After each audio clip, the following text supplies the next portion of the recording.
মামা, বাবা একটু বাহিরে যাব একটা জরুরি কাজে। হ্যাঁ, বাবা খুব শীঘ্রই চলে আসবো। বাসায় যেহেতু কেউ নাই, কেউ যদি এসে দরজা নক করে তুমি দরজা খুলবে না, কেমন? আচ্ছা ঠিক আছে বাবা, কেউ আসলে আমি দরজা খুলবো না। বাবা আচ্ছা। আসতেছি, হ্যাঁ।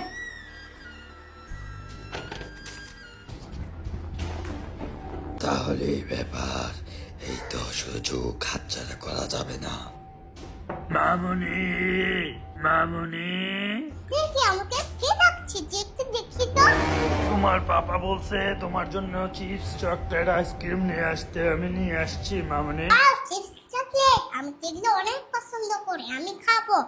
কিন্তু না না, পাপা তো মানা করছে কোন অপরিচিত কেউ আসলে চিপস চকলেট দিলে না নিতে, না দরজা খুলতে, আমি খুলবো না। আচার আনছি মামুনি, আচার অনেক মজা। না না, আমি আচার খাই না, আচার খেলে পেট ব্যথা করে। দরজাটা খোলো, আমি তোমার পাপার বন্ধু।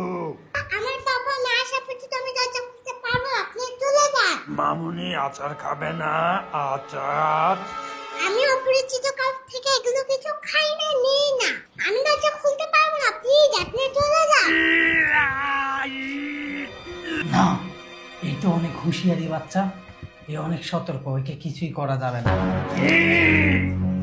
ঈশাদামু, বাবা চলে আসছি, দরজা খুলো খুলো। বাবা আসতে আসতে দরজা বাবা।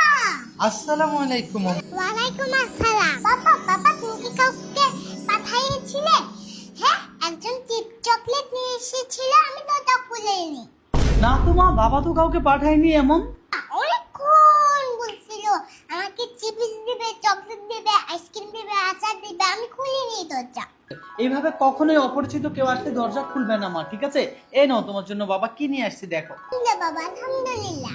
বন্ধুরা আপনারা কিন্তু এরকম অপরিচিত কেউ আসলে আপনারা দরজা খুলবেন না, অপরিচিত কেউ কিছু দিলে নেবেন না, আর বেশি লোভ